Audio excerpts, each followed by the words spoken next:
उत्तराखंड में इंसानी जज्बा काम आया। आखिर 16 दिन की कड़ी मेहनत के बाद जब मशीनें फेल हो गईं तो इंसानी ताकत के जज्बे के आगे प्रकृति भी मजबूर हो गई हारने को। जी हां, टनल में फंसे मजदूरों को कड़ी मशक्कत के बाद बाहर निकाल लिया गया है। अब हमारे अपने साथी मजदूर भाई खुले आसमान के नीचे सांस ले रहे हैं। इन मजदूरों को नई जिंदगी मशीनों की जंग से नहीं मिली बल्कि हमारे देश की इंसानी ताकत से मिली, जिसके आगे प्रकृति भी नतमस्तक हो गई। जैसे ही अल सुबह पता चला कि मजदूर अब ज्यादा दूर नहीं, कुछ देर में हमारे साथ होंगे, तो तुरंत सुरंग के अंदर एम्बुलेंस, चिकित्सक और राहत टीमें पहुंची और बाहर ग्रीन कॉरिडोर तैयार किया गया, जहां से मजदूरों को अस्पताल में भर्ती कराया गया है। सुरंग से बाहर निकलने के बाद अस्पताल तक पहुंचने में वक्त जाया ना हो, इसका पूरा ध्यान रखा गया। राज्य सरकार और प्रशासन की ओर से मजदूरों के परिवार वालों को भी सूचना दी गई। कुल मिलाकर 16 दिन बाद आखिरकार कामयाबी मिली।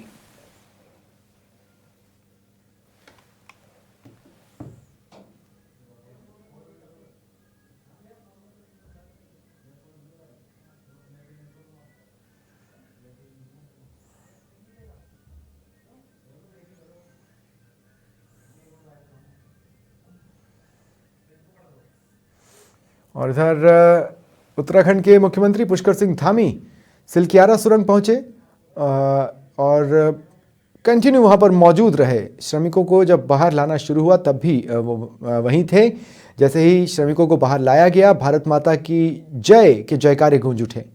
रेस्क्यू पाइप सुरंग के आर पार हुआ। मेडिकल, एसडीआरएफ और एनडीआरएफ की टीमें सुरंग में थी।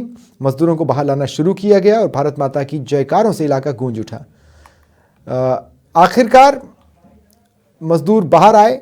कुल मिलाकर ये कहा जा सकता है कि दिवाली के दिन ये इस घटना का शिकार बने थे और आज जब बाहर आए हैं तो मजदूरों की असल दिवाली आज है। प्रधानमंत्री नरेंद्र मोदी भी लगातार वहां की पल पल के अपडेट्स पर नजर बनाए हुए थे, जानकारी रख रहे थे और जैसे ही रेस्क्यू टीमों को सफलता मिली, प्रधानमंत्री ने ट्वीट कर रेस्क्यू ऑपरेशन को अंजाम पहुंचाने वाली टीम की सराहना की और मजदूरों के स्वास्थ्य को लेकर भी शुभकामनाएं दी।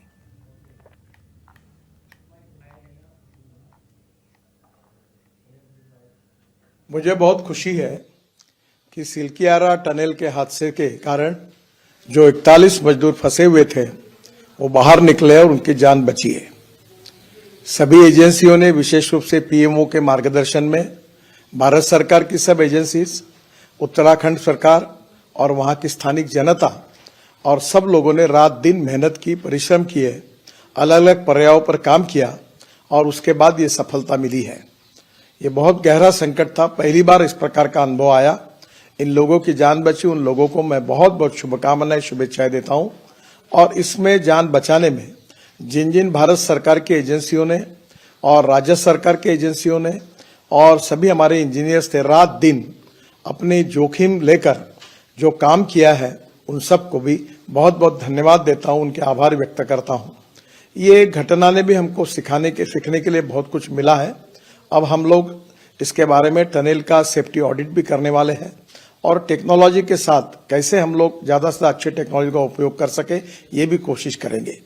हिमालय का स्टार्टा बहुत ही फ्राजिल है और इसीलिए स्वाभाविक रूप से वहाँ काम करना भी बहुत कठिन है, पर इसके ऊपर हमको उपाय ढूंढना होगा। हम निश्चित रूप से उपाय ढूंढेंगे। इसी विश्वास के साथ फिर से एक बार जिन जिन लोगों ने सहयोग किया उनको बहुत बहुत धन्यवाद और विशेष रूप से जो मजदूर है उनके परिवारों को भी मेरी बहुत बहुत शुभकामनाएं, क्योंकि वो बेचारे वापस आए हैं। हमारे लिए, सबके लिए बहुत खुशी की बात है। उनके उज्जवल भविष्य की कामना।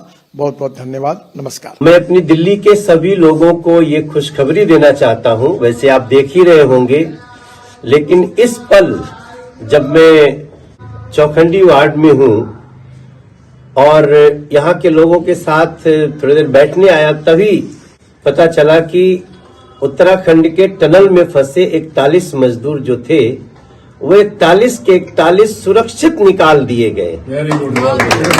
और हम सब धन्यवाद करते हैं वहां जो रेस्क्यू ऑपरेशन में लगे हुए हर सदस्य का, वो चाहे किसी एजेंसी का हो, एनडीआरएफ का हो या फिर किसी एजेंसी के हो।